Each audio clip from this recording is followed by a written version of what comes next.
Bismillahirrahmanirrahim. Assalamualaikum warahmatullahi wabarakatuh.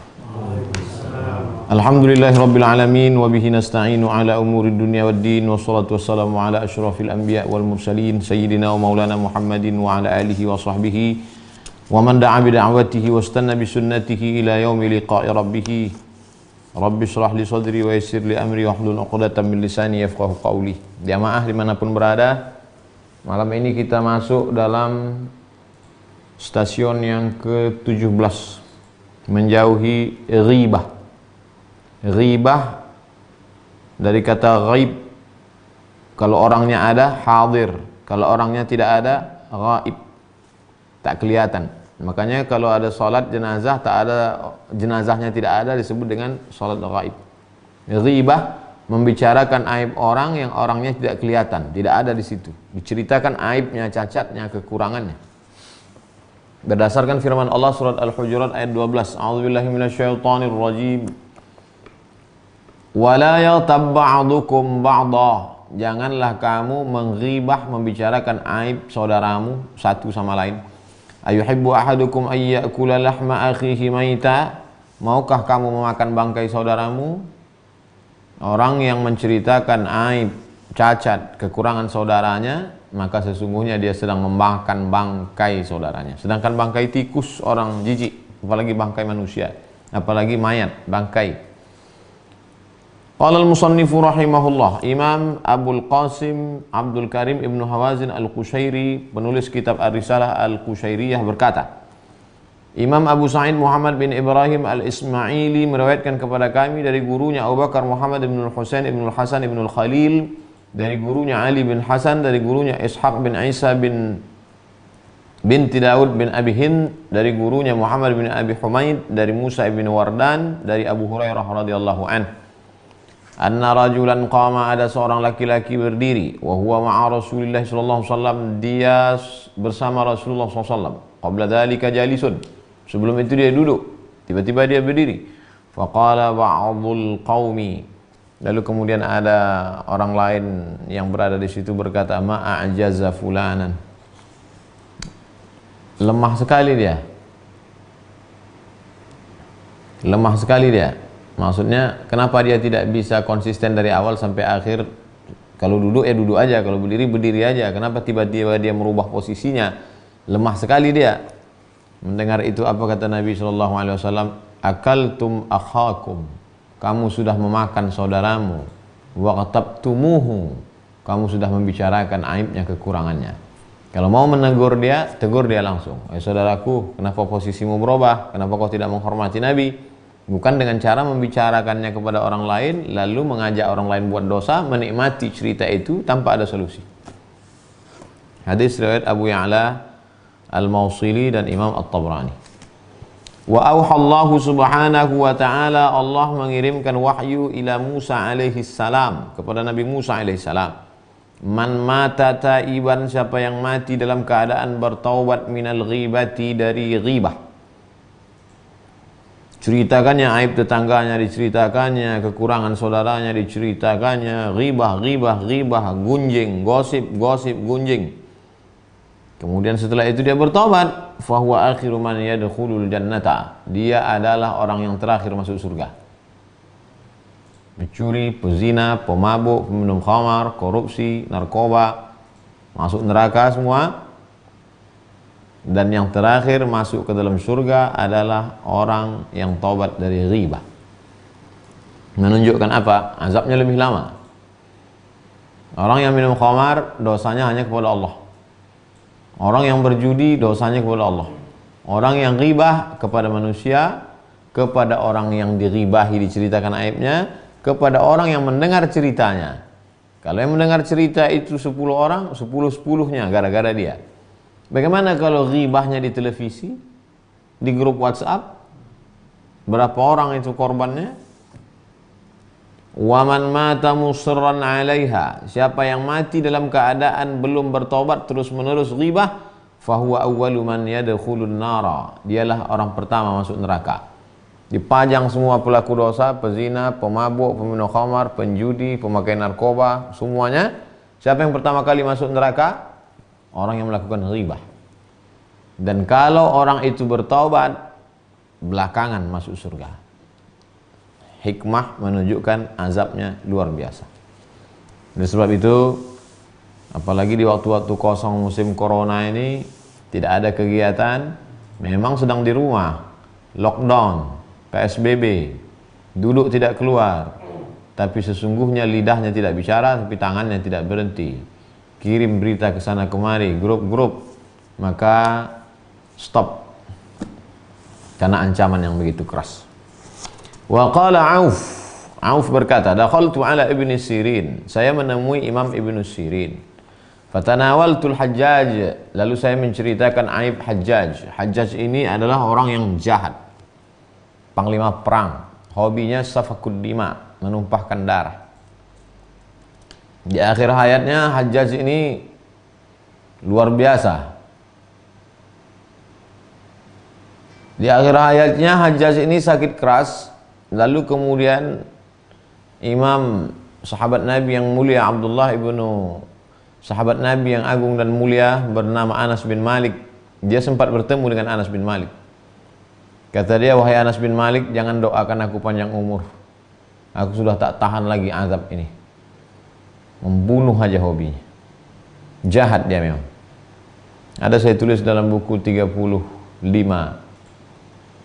orang yang melewati mati sakaratul maut, mengerikan kematian Hajjaj. Sampai-sampai diikat daging di benang, mohon maaf, lalu kemudian dimasukkan dari duburnya, setelah itu ditarik lagi, maka daging itu berulat, jadi usus dia di dalam berulat. Makanya dia tak minta supaya disembuhkan dan minta panjang umur kepada sahabat Nabi Anas bin Malik, minta supaya cepat mati saja. Lalu kemudian Auf bercerita kepada Ibnu Sirin tentang Hajjaj itu orangnya jahat, Hajjaj itu begitu begini begodong. Qala Ibnu Sirin berkata, Innallaha ta'ala hakamun adlun, sesungguhnya Allah Ta'ala itu maha bijaksana dan maha adil.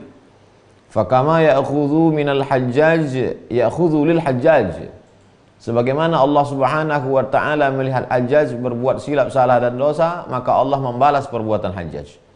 Wa innaka idza laqitallaha azza wa jalla ghadan, seandainya engkau mati dan engkau berjumpa dengan Allah Subhanahu wa Ta'ala, wahai Auf, kata Ibnu Sirin, kana asgharu dhanbin asabtahu ashadda 'alaika min a'zabi dhanbin asabahu al-Hajjaj, maka dosamu yang paling kecil itu lebih berat daripada dosa Hajjaj. Memang Hajjaj banyak silap, banyak salah, banyak dosa, tapi biarlah itu dibalas Allah Subhanahu wa Ta'ala. Sedangkan engkau menceritakan keburukan, cacat, aib, jelek Hajjaj, sekecil-kecil dosamu ghibah ini, maka itu lebih besar daripada dosa Hajjaj. Begitulah mereka dulu menegur, menasehati supaya orang berhenti menceritakan aib orang lain. Oh, tapi saya mesti menceritakan orang ini Pak Ustadz. Kalau mau menceritakan untuk klarifikasi, satu kali. Ada kalanya kita boleh menceritakan aib orang lain. 3 momen. Yang pertama, saat di pengadilan bersaksi, hakim bertanya, wahai saksi, ya Tuan Hakim, apakah betul kau melihat terdakwa ini melakukan perbuatan ini? Saat itu kau cerita, boleh. Jangan kau jawab kepada hakim, mohon maaf Pak Hakim, saya mau cerita tapi saya khawatir ini ghibah, dosanya besar Pak Hakim. Yang kedua, saat engkau bertanya kepada ulama, Tuan Guru, Kiai, ya, ini ada orang di kampung kami, gimana dia? Nah, inilah saya mau nanya fatwa tapi saya nggak bisa cerita karena takut saya ghibah. Oh, nggak bisa begitu. Tanyakan sekali, tapi jangan menikmati cerita itu. Yang ketiga adalah memberitahukan orang jahat tentang kejahatannya. Assalamualaikum Pak, Bu, ya nanti kalau si Anu datang kemari jangan kasih pinjam duit ya. Itu memang dia bukan kebutuhan untuk anak istrinya, itu memang orangnya jahat. Itu kalau dia sudah ambil uang nggak akan dia bayar. Cukup sekali memberitahukan tentang kejahatan orang. Dalam 3 kasus ini boleh. Tapi di luar itu maka tercela. Waqila, ada riwayat menyebutkan, du'iya Ibrahim bin Adham ila da'watin. Suatu ketika seorang wali Allah bernama Ibrahim bin Adham diundang dalam satu acara walimah kenduri. Fadala, dia pun datang. Fadzakaru rajulan lam yatihim. Ketika Imam Ibrahim bin Adham duduk bersama undangan, tiba-tiba tamu undangan itu menceritakan seseorang yang tidak hadir di situ. Wah, si anu itu begini, begono, begini. Faqalu, mereka berkata, innahu thaqil, itu orang itu berat sekali, itu parah sekali dia itu. Faqala Ibrahim, apa kata Imam Ibrahim bin Adham? Innama fa'ala bi hadha nafsi. Innama fa'ala bi hadha nafsi. Yang sudah kulakukan ini adalah haitsu hadartu maudi'an. Aku sudah hadir di sebuah majelis yughtabu fihi nas. Yaghtabu fihi nas. Ternyata di majelis itu orangnya hobi menceritakan aib, cacat, kekurangan orang lain. Fa kharaja. Lalu kemudian Ibrahim bin Adham keluar dari majelis walimah itu, walam ya'kul salasata ayyamin. Dia tidak makan 3 hari. Kenapa dia tidak makan 3 hari? Dia berpuasa. Kenapa dia berpuasa? Menebus silap salahnya, minta ampunnya kepada Allah Subhanahu wa taala. Begitu ulama-ulama dulu, kalau dia lakukan salah, dia tambah amalnya seperti biasa, lebih daripada biasanya. Dalam kitab Al-Fiqhul Islami wa Adillatu Syekh Wahbah Zuhaili dalam membahas tentang salat berjamaah, kalau mereka terlambat salat takbiratul ihram, dia bersedih 3 hari. Kalau sampai terlambat 1 rakaat salat jamaah, mereka bersedih 7 hari. Jadi mereka tambah untuk menghukum dirinya. Apa yang dilakukan Ibrahim Adham bukan ikut cerita aib orang lain, bukan menghabiskan waktu untuk menggunjing, menggosip, hanya sekedar silap salah duduk di majelis saja. Duduk di majelis itu, mendengar mereka, langsung keluar, tidak ikut ngomong, dihukumnya dirinya 3 hari. Oleh sebab itu kalau kita lihat majelis itu memang majelis orang yang suka menggunjing, ngerumpi, menggosip, maka baiknya tidak datang. Tapi dalam hadis dikatakan idza da'aka fa'ajibhu, kalau kau diundang wajib datang. Memang betul. Wajib datang, ada maslahat, silaturahim, memperbaiki hubungan. Tapi di sana ada mudarat. Mudaratnya apa? Memakan bangkai saudara, habis amal ibadah. Kalau bertemu antara dua, mudarat dengan maslahat, negatif dengan positif, mana yang lebih didulukan? Darul mafasid muqaddam ala jalbil masalih. Menolak mudarat lebih dikedepankan, lebih diutamakan daripada mengambil manfaat. Waqila, ada riwayat menyebutkan, mithlul ladzi yaghtabun nas. Perumpamaan orang yang ghibah membicarakan aib orang lain, kamathali man nasaba manjaniqan, seperti orang yang meletakkan bara api di manjanik. Manjanik itu seperti panah besar, diletakkan bola api tanah liat yang dijemur, yang direndam dengan minyak. Setelah itu dinyalakan, diletakkan di panah itu, lalu kemudian apa namanya itu kalau tempat kita, panah bola api, perang-perang zaman dulu, manjanik namanya. Orang yang melakukan ghibah itu seperti orang yang meletakkan bola api di panah, ingin melontar, menembak. Yarmi bihi hasanatihi, lalu dia melemparkan amal-amal kebaikannya dengan panah itu. Orang kalau perang dilemparkannya dengan panah itu adalah bola-bola api, batu, lempar sana, lempar sini, dipakai untuk meruntuhkan tembok, dipakai untuk memecah belah barisan musuh, dipakai untuk menghancurkan istana. Tapi ini orang yang kalau dia sedang ghibah itu, dia pakai untuk melemparkan, dilemparkannya puasanya, ditembakkannya zikirnya, dibuangnya salat sunatnya, yang syarqan wa gharban, ke timur dan ke barat. Yaghtabu wahidan khurasanian, suatu kali dia menceritakan aib orang Khurasan. Wa akhara Turkian, satu kali dia menceritakan aib orang Turki. Orang Turki itu begini, orang Khurasan itu begini. Fayufarriqu hasanatihi, dia sedang menebarkan, membuang, mencampakkan kebaikan-kebaikan, amal-amalnya, puasa-puasanya, salat sunatnya, zikirnya, baca Qur'annya, infak wakaf sedekahnya. Wa yaqumu, dan ketika dia selesai berdiri dia, wala syai'a ma'ahu, tidak ada satupun amal yang bisa dia bawa pulang, habis, hanya memperturutkan hawa nafsu. Waqila, ada riwayat menyebutkan, yu'ta bil abdi yaumal qiyamah kitabuhu, Nanti pada hari kiamat ada orang yang diberikan buku catatan amalnya. Hai fulan, ya, ini buku catatan amalmu. Fala yara fihi hasanatun.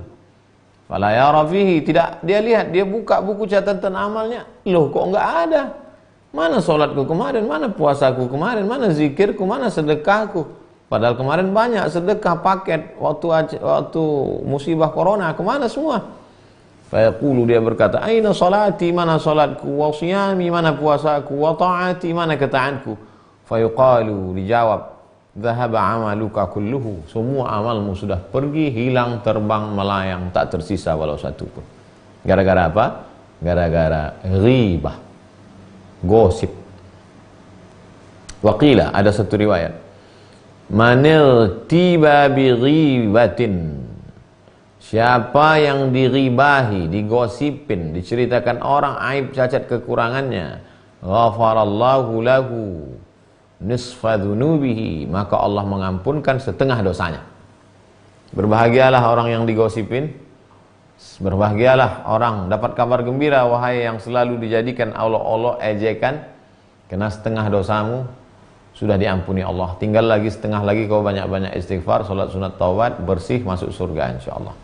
Amal mereka pula yang berpindah kepadamu. Kabar gembira buat orang yang selalu digosip, dihina, dicaci maki, dibuli, diribah. Qala Sufyan ibn al-Husain, Imam Sufyan bin Husain berkata, kuntu jalisan inda Iyas ibni Muawiyah. Saya duduk di samping Iyas bin Muawiyah. Faniltu min insanin. Saya duduk di samping Iyas, lalu saya katakan, wahai Imam Iyas, itu si anu itu begini begono. Qala li, Imam Sufyan berkata, hal ghazawta fi hadzal am at-Turk wa Rum? Apakah tahun ini kau ada perang di Turki dan di Roma? Ada kau berperang melawan Turki dan Roma tahun ini? Faqultu la, saya tidak ada. Salima minka Turk wa Rum. Alhamdulillah tahun ini orang Turki, orang Roma selamat dari tanganmu, selamat dari panahmu, selamat dari tombakmu, selamat dari pedangmu. Wa ma salima minka akhukal muslim. Tapi saudaramu muslim tak selamat dari ujung lidah. Jadi nanti kalau ada orang menceritakan aib kawannya, sahabatnya, tetangganya, keluarganya kepada kita, kita tanya, ada kau perang melawan Israel tahun ini? Ada kau perang melawan komunis tahun ini? Enggak ada, Ustaz. Israel komunis selamat dari tombak, panah, pistol, meriam. Tapi saudaramu tak selamat dari ujung lidah. Apa ini yang kau lakukan? Jadi watawassaw bil haq watawassaw bis sabr. Kalau sanggup, lakukan seperti yang dilakukan Imam Sufyan bin Husain. Kalau tak sanggup, diam. Diam. Qila, ada satu riwayat menyebutkan, yu'tar rajulu kitabuhu. Ada seseorang yang diberi buku catatan amalnya. Hai fulan, ini buku catatan amalmu. Fayara fihi hasanatin lam ya'malha. Dibukanya buku catatan amalnya, loh, ada jihad, ada puasa sunat, ada sholat tahajud, ada sedekah, ada zikir, ada wakaf. Heran dia. Ini malaikat kok bisa salah kasih buku catatan? Apa amal saya ya Allah? Fayuqalu lahu dza bima igtabaka an-nasu wa anta lam tash'ur. Itu yang kau lihat dalam buku catatan amalmu, itulah amal orang-orang yang selalu menghibah, menggosipimu dan kau tidak tahu. Ambillah. Kabar gembira bagi orang yang suka digosipin, maka sesungguhnya setengah dosamu sudah diampunkan Allah. Kabar gembira bagi yang selalu digosipkan, dihina, dicaci maki, disumpah serapah, di depanmu dia tersenyum, menikam dari belakang, menggunting dalam lipatan, menjegal kawan seiring, bermanis muka, bertanam tebu di tepi bibir, tapi pecah empedu di ujung lidah. Oh, bagaimana orang seperti ini? Maka sabarlah, karena sesungguhnya buku catatan amalmu penuh. Ada orang-orang nanti di akhirat begitu dibuka buku catatan amalnya, dia heran, mali hadzal kitab, Kenapa buku catatan amal saya ini la yughadiru saghiratan wala kabiratan, semua yang kecil-kecil, semua yang besar-besar dosa, sampulnya dosa, buku catatan dosa, bab 1 dosa, footnote-nya dosa, bibliografi dosa. Dosa tak pernah saya lakukan. Karena kau selalu menghibah orang lain. Mana puasa saya? Mana haji saya? Tiap tahun saya umrah. Hilang diambil orang lain. Tapi ada pula orang yang miskin, susah, tak pernah haji, tak pernah umrah. Loh, kok saya umrah tiap tahun? Kok hajinya sering sekali? Saya tak pernah haji, ya Allah. Ini buku catatan amal siapa? Amalmu. Kenapa amalku bisa banyak? Orang yang menggosipmu, menghibahmu, berpindah amalnya kepada engkau. Inilah amal yang paling ringan. Puasa sunat, berat, tahan lapar, tahan haus, tahan mata, tahan telinga, tahan kaki, tahan hati, tahan pikiran. Jihad fisabilillah, berat, tombak, anak panah.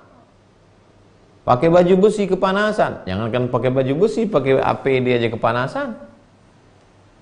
Tapi ada orang-orang yang Masya Allah, tabarakallah, amalnya cuma satu. Apa amalnya? Diam. Alhamdulillah Ustaz, saya nggak pernah balas itu perbuatan mereka. Apa amalmu? Diam. Diam adalah emas.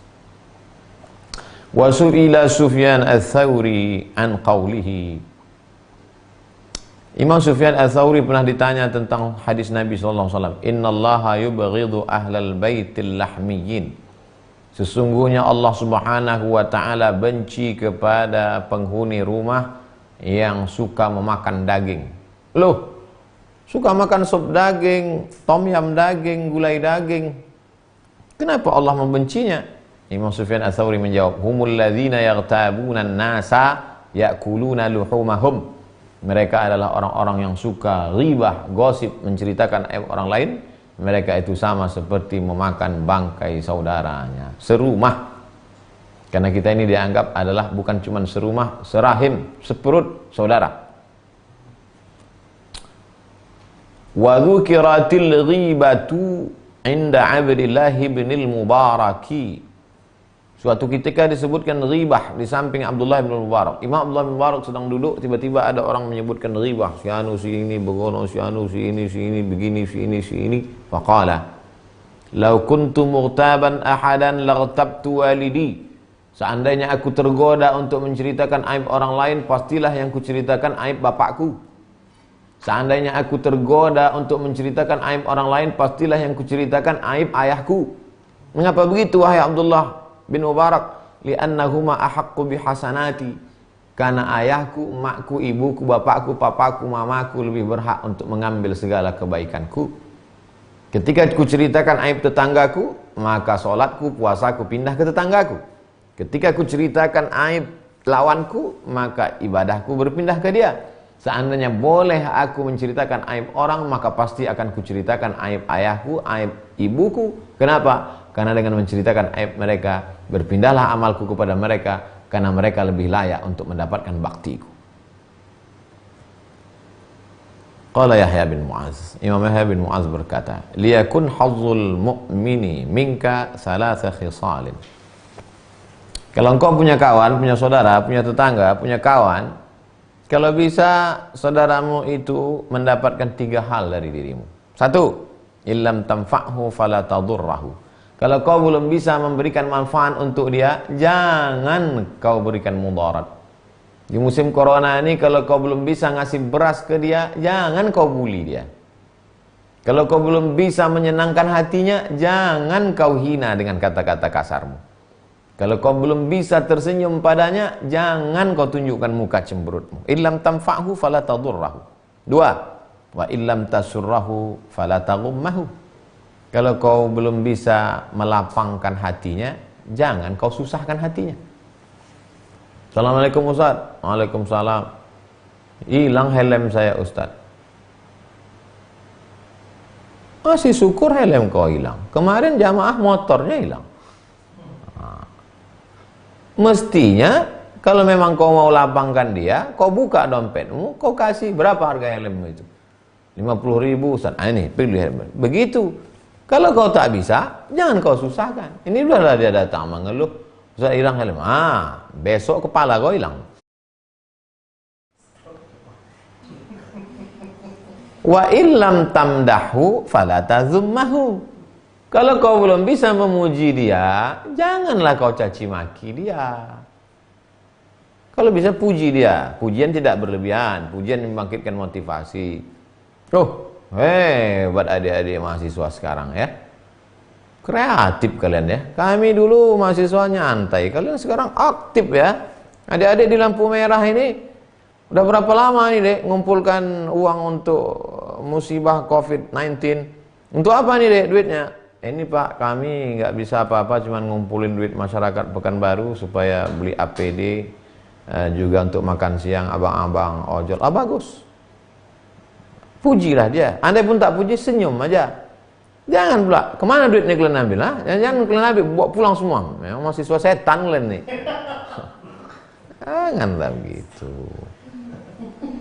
In lam tamdahu fala tazummahu. Kalau kau belum bisa muji, janganlah caci maki, sumpah serapah. Wa qila lil Hasan al-Basri, dikatakan kepada Imam Al-Hasan Al-Basri. Imam Hasan Al-Basri adalah kalangan tabi'in, tinggalnya di Basrah, Irak. Inna fulanan irtabaka.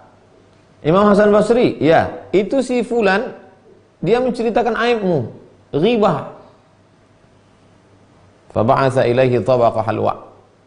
Imam Hasan Al-Basri mengambil satu piring, diisinya manisan. Orang Arab kalau buat manisan itu tepung gandum dicampur dengan madu dengan telur ayam, manisnya minta ampun. Buatnya satu mangkok manisan, apa kata dia? Kasih ke orang yang mengejek, mengribah saya itu. Assalamualaikum. Waalaikumsalam. Ini untuk kamu satu manisan satu mangkok. Loh, ada apa ini? Gak ada angin, ada hujan, kok saya dikasih? Balagani annaka ahdaita ilayya hasanatik. Kau kan sering ngirim amal pahala untuk aku. Ini ku balas. Ini balasannya. Fakafa'tuka, maka aku balas mukafa'ah supaya seimbang. Kau baik kali, terima kasih. Aku enggak sholat malam, kau kirim sholat malam. Aku tak ada umroh, kau kirim pula umroh 2 kali. Aku tak pergi haji, kau kirim lagi haji mabrur. Aku tak puasa sunat, kau kirim, baik sekali, maka aku balas. Aku cuma bisa balas semangkok manisan, ambillah. Gak pernah saya kirim amal saya kepada engkau Imam Hasan Basri, karena kau ceritakan aibku kan? Gak ada kata Imam Hasan, itu saya tambahan dari saya. Jadi kalau kita diajak orang, dicaci maki orang, nah begitu caranya. Besok pagi belikan buah, belikan manisan, belikan, pergi ke pasar bawah, belikan keramik untuk mangkoknya, kasih sama dia, pukulkan sama mangkok itu sekalian.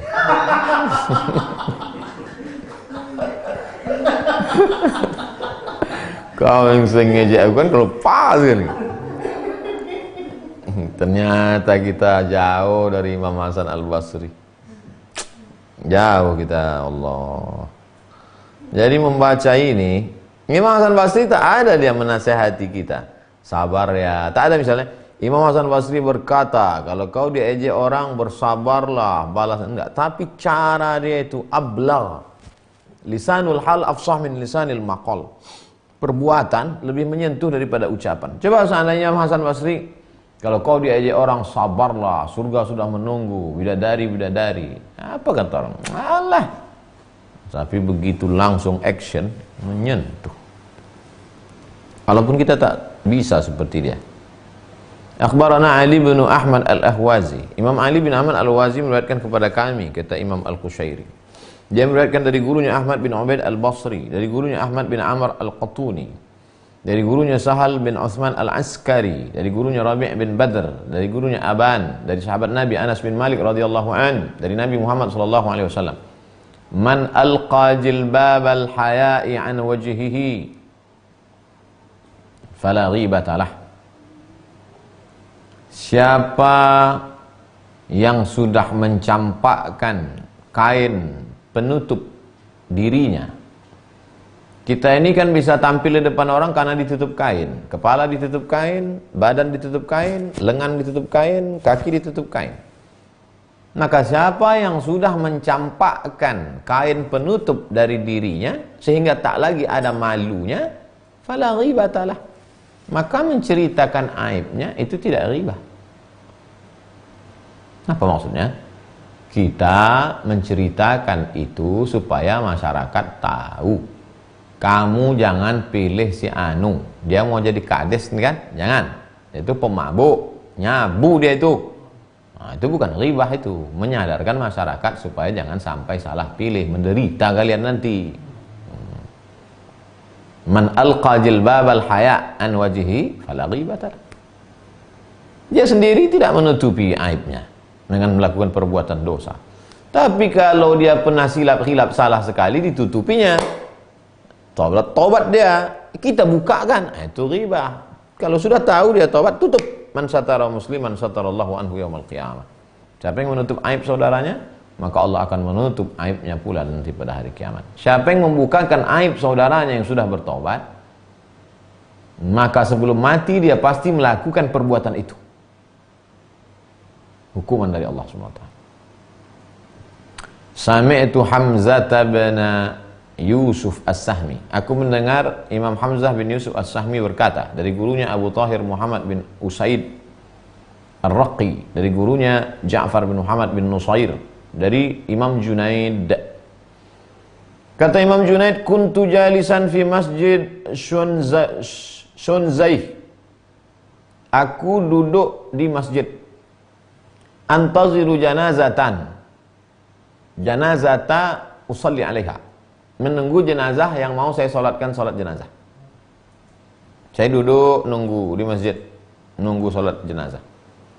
Wa ahlu Baghdad ala tabaqatihim, penduduk kota Baghdad, Irak. Ini ceritanya di Baghdad nih, karena Imam Junaid al-Baghdadi, orang Baghdad. Orang Baghdad duduklah sesuai dengan tabaqat, levelnya. Bangsawan, orang biasa, rakyat jelata. Julusun, mereka duduk dengan levelnya masing-masing. Ada yang di kursi empuk, ada yang di kursi rotan, ada yang di lantai.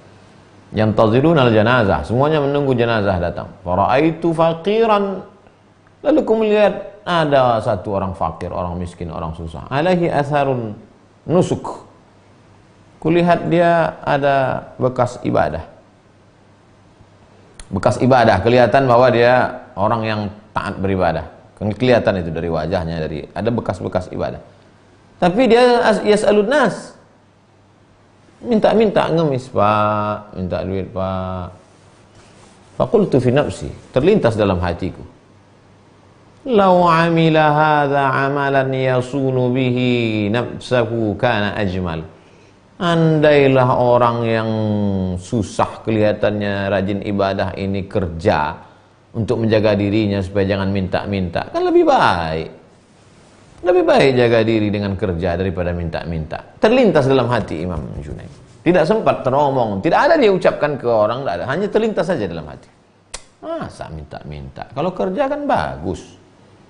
Falamma saraftu ila manzili, ketika saya pulang ke rumah habis sholat jenazah, kana li syai'un minal wirdi bil lail.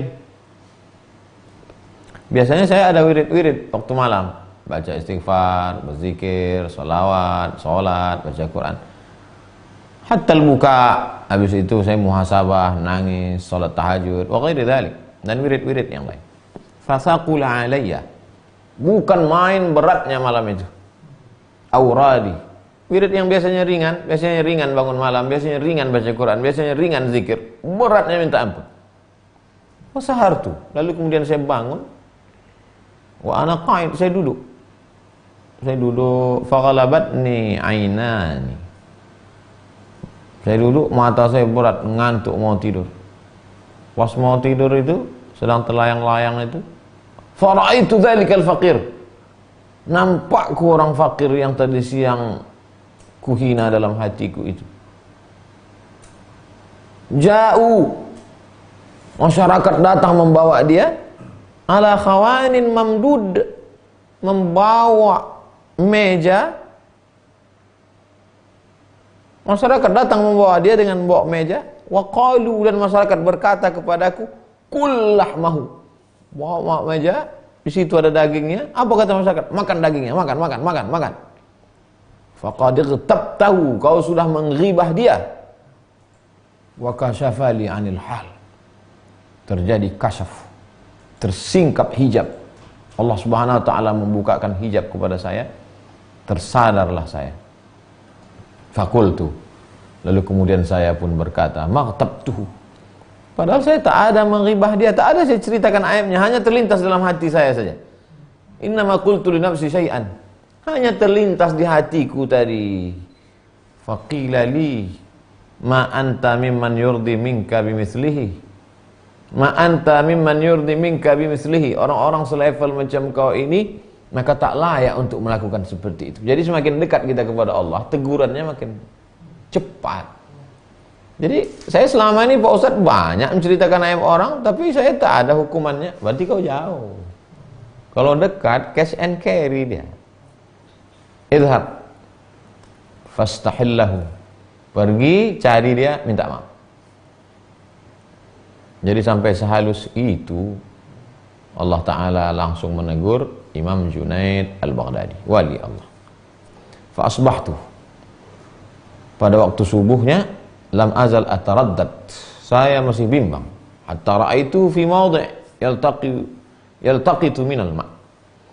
Saya bimbang, lalu kemudian saya cari tempat kemarin dia, saya melihat dia mengambil air.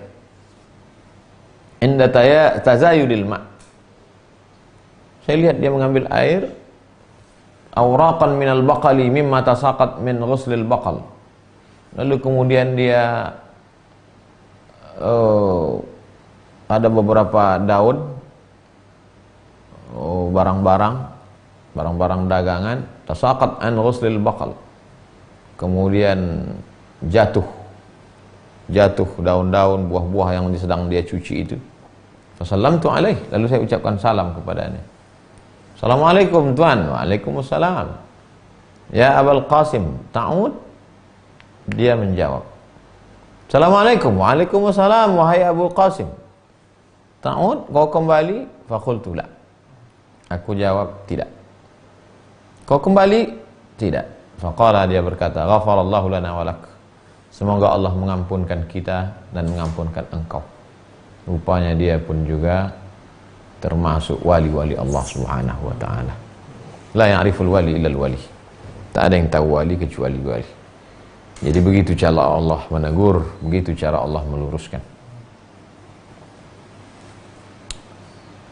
Sami'tu Syekh Abu Abdurrahman As-Sulami, aku mendengar guruku Syekh Abu Abdurrahman As-Sulami berkata.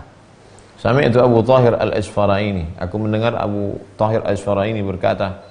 Aku mendengar Abu Ja'far Al-Balkhi berkata, indana syabun min ahli Balkh, ada seorang anak muda dari Balkh. Balkh satu kota di Afghanistan. Al-Balkhi maksudnya dari Balkh. Wa kana yajtahid, orangnya semangat beribadah. Wa yata'abbad, banyak ibadahnya, banyak puasa sunat, banyak zikir, banyak baca Quran, banyak qiyamul lail. Illa annahu kana abadan yaghtabun nasa, hanya saja hobinya ghibah. Lancar zikirnya, lancar juga ngomong, si anu macam mesin pompa rusak. Yaqulu, dia berkata, fulan kada si fulan begini, fulan kada si fulan begini, fulan kada si fulan begini. Wa raaitu yawman indal mukhannatsin, suatu ketika aku melihat dia indal mukhannatsin al-ghassalin, suatu ketika aku melihat dia bersama mukhannas. Mukhannas mutasyabbihina bin nisa, laki-laki yang menyerupai perempuan. Kharaja min indihim, kulihat dia berkeliling di tengah-tengah laki-laki yang menyerupai perempuan dan keluar dari mereka. Faqultu, lalu ku sapa dia, ya fulan, ma haluka, kenapa engkau bersama mereka? Faqala, dia menjawab, tilkal waqi'atu fin nas, itu gara-gara aku selalu menggunjing mereka. Au qa'atni ila hadha, maka aku terjerumus, terjatuh ke dalam ini. Ibtalaitu bi mukhannatsin min haula, maka aku diuji dengan mereka.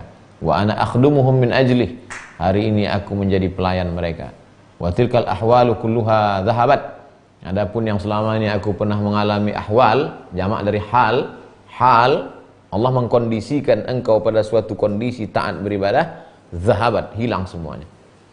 Apa yang menyebabkan itu hilang? Bukan minum khamar, bukan zina, bukan judi. Yang menyebabkan itu hilang apa? Ghibah. gara-gara menceritakan aib orang. Kalau mau melarang, amar ma'ruf nahi mungkar saja. Larang, jangan, haram, cukup, tapi jangan ghibah.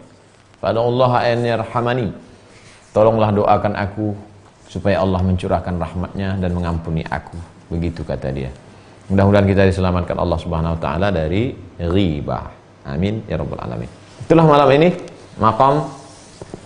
ini Manazilus Salikin, stasiun yang ke-17. Besok kita akan ketemu stasiun yang ke-18, Qanaah. Qanaah. Merasa cukup dengan pemberian Allah Subhanahu wa taala. Obat dari tamak adalah qanaah. Esok stasiun ke-18. Baik, sebelum kita tutup, kita akan jawab beberapa pertanyaan. Satu, dari Pak Ahmad Ali Farhan. Assalamualaikum Ustaz. Waalaikumsalam warahmatullahi wabarakatuh. Apakah boleh belajar bermacam-macam mazhab secara mandiri dari buku tanpa guru secara langsung? Kalau S1, nama fakultasnya Kuliatus Syariah. S1 Fakultas Syariah, Islamic Law, hukum Islam. Setelah S2 barulah ada fikih muqaran. Ada jurusan fikih Syafi'i, ada jurusan usul fikih, ada jurusan fikih muqaran, perbandingan mazhab. Ketika S1 itu nama mazhab. Mazhabmu apa? Syafi'i. Ikut kelas mazhab Syafi'i. Ibarat membuat bangunan, kokoh dulu pondasinya. Karena ini bangunannya akan tinggi. Jangan ujuk-ujuk langsung baca fikih Hanafi, fikih Maliki, fikih Syafi'i, fikih Hambali, fikih Zahiri. Lalu kemudian bingung karena tidak punya pemahaman. Matangkan dulu di fikih Syafi'i, matangkan dulu fikih Hanafi.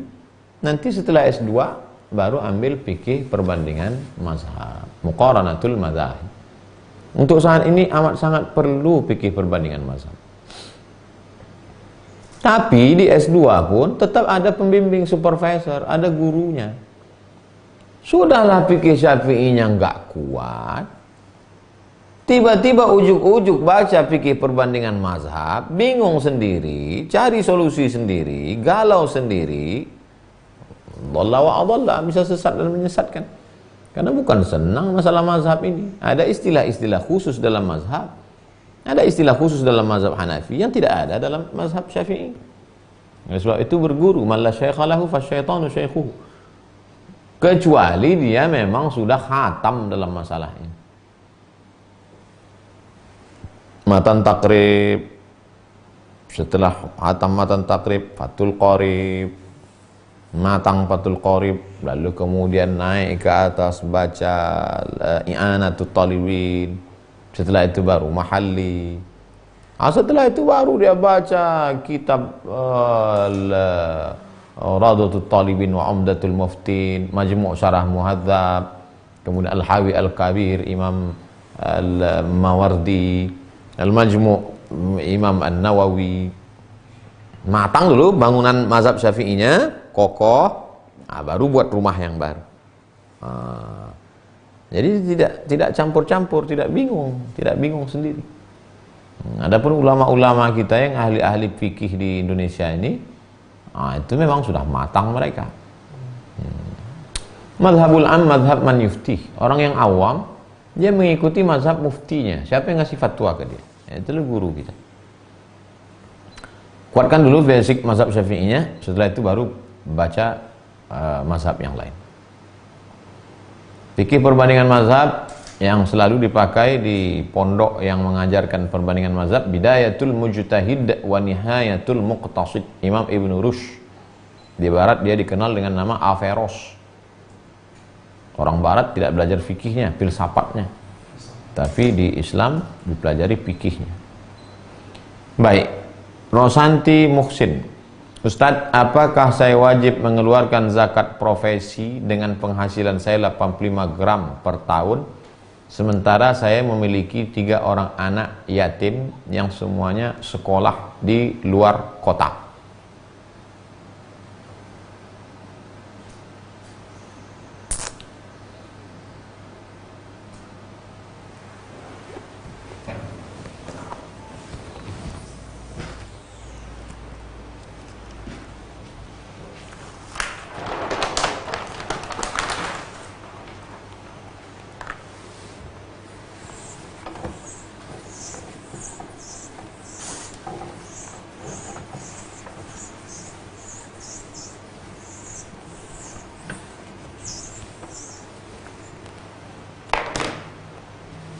ibu,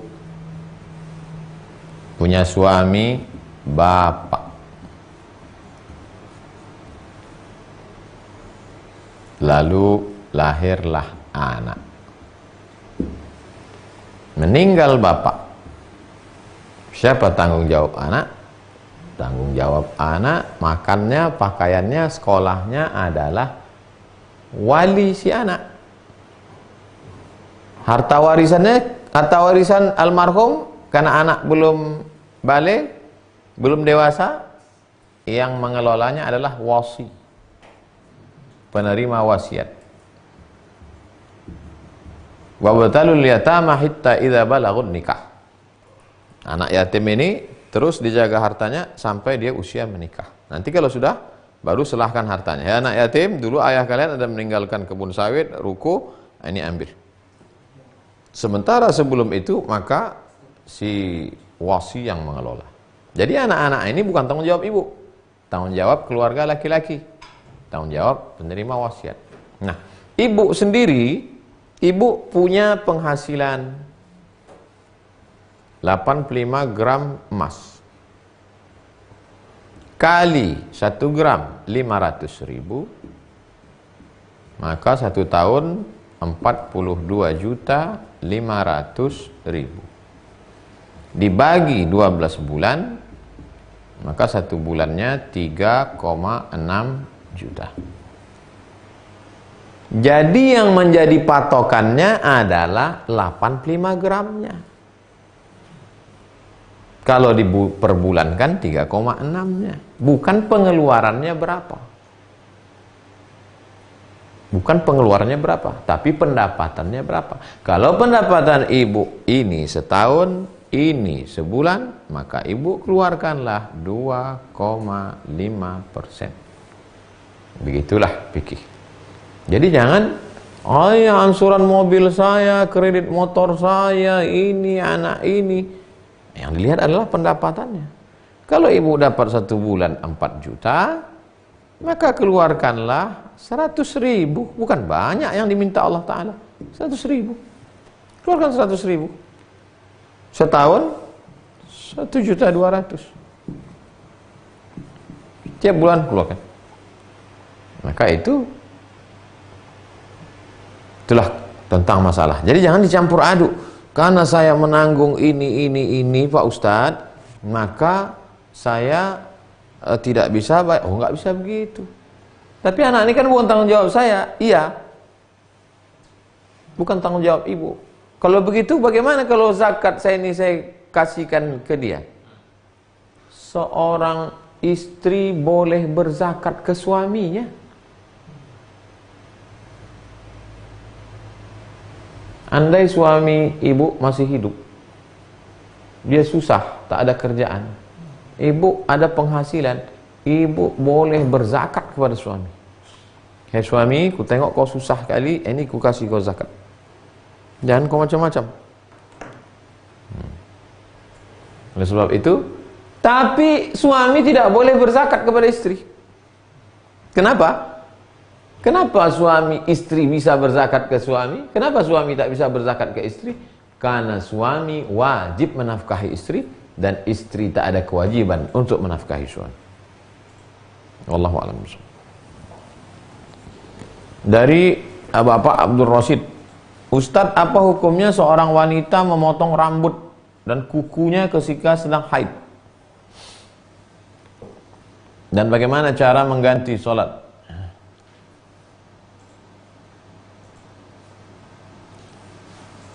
Perempuan yang sedang haid, sholatnya yang tinggal ketika sedang haid tidak wajib diqadha. Yang wajib diqadha hanya puasanya.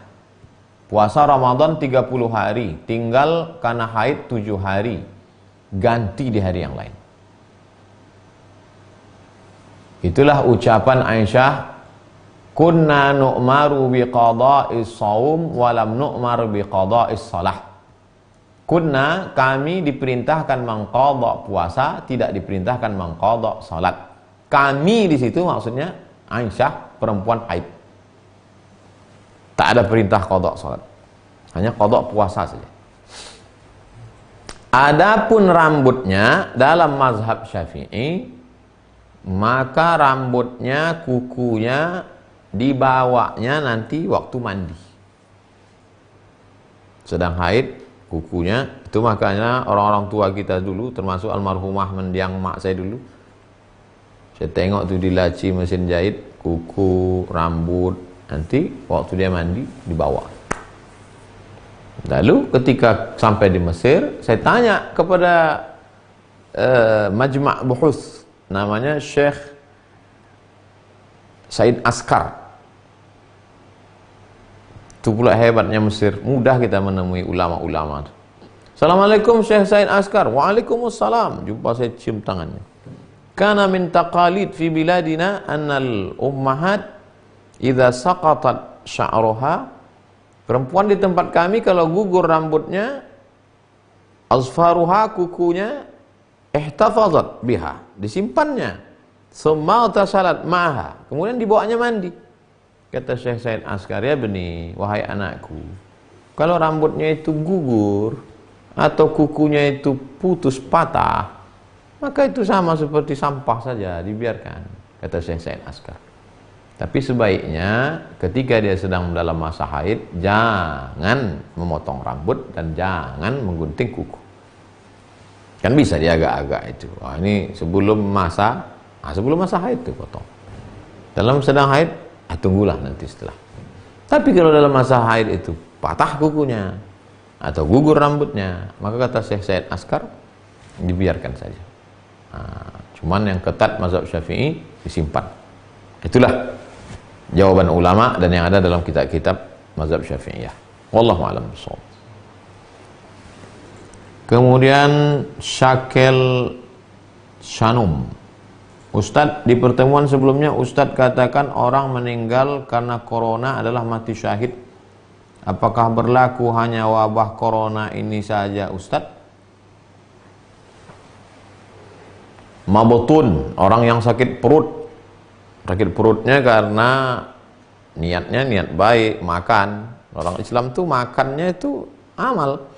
Karena makannya liyuqimu sulbahu, untuk menegakkan tulang belakang. Makan dia, habis sakit perut, mati dia, mati syahid. Mati terbakar. Saudara kita pemadam kebakaran, la samahallah, qadarallah, sedang menyelamatkan, mati dia, mati syahid. Tertimpa reruntuhan, mati syahid. Adapun hadis tentang orang yang corona ini adalah hadis tentang wabah penyakit secara umum. Tak ada disebutkan situ corona, semua wabah influenza burung, wabah demam berdarah, wabah penyakit. Lalu kemudian orang ini sabar, sabiran, muhtasiban, hanya mengharapkan balasan dari Allah. Mati dia, maka matinya adalah mati syahid. Wallahu a'lam bishawab. Pak Taufik, Ustadz, bagaimana caranya membuang jauh-jauh rasa riak?